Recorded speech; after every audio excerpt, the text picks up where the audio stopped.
আর আজকে থেকে পুজো উদ্বোধন শুরু করে দিলেন মুখ্যমন্ত্রী মমতা বন্দ্যোপাধ্যায়। প্রথমে শ্রীভূমিতে যান, লেকটাউনের শ্রীভূমি স্পোর্টিং ক্লাবে তিনি পুজো উদ্বোধন করেন এবং সেই পুজো উদ্বোধনে ফায়ার সার্ভিসের 50টি বাইকের উদ্বোধন করেন, 3টি দমকল কেন্দ্রের উদ্বোধন করেন। শারদোৎসবের সূচনা করলেন মমতা বন্দ্যোপাধ্যায়।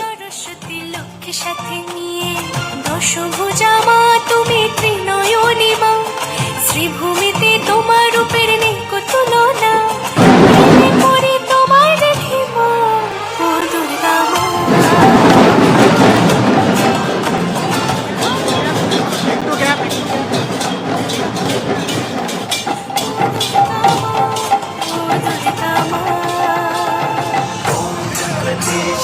नमो नमः श्रीमन नारायण नमो नमः तिरुमल तिरुपति नमो नमः जय बालाजी नमो नमः जय बालाजी नमो नमः जय बालाजी नमो नमः।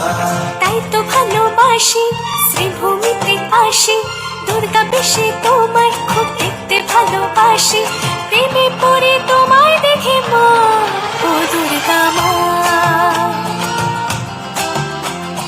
ভালোবাসি তোমায়। আরো একবার পুজোর মুখে প্লাবনে উদ্বেগ প্রকাশ করলেন মুখ্যমন্ত্রী মমতা বন্দ্যোপাধ্যায়।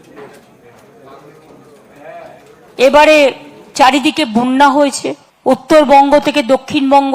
আমি সবকটা জায়গায় মোটামুটি মিটিং ব্যবস্থা করা, ত্রাণ দেওয়া থেকে শুরু করে যে জল ছেড়েছে নেপাল থেকে কোশি নদী প্রায় 6 লাখ কিউসেক, যে আগে ডিবিসি ছেড়ে সাউথ বঙ্গকে ভিজিয়েছিল, এবার নর্থ বেঙ্গলকে ভিজিয়েছে।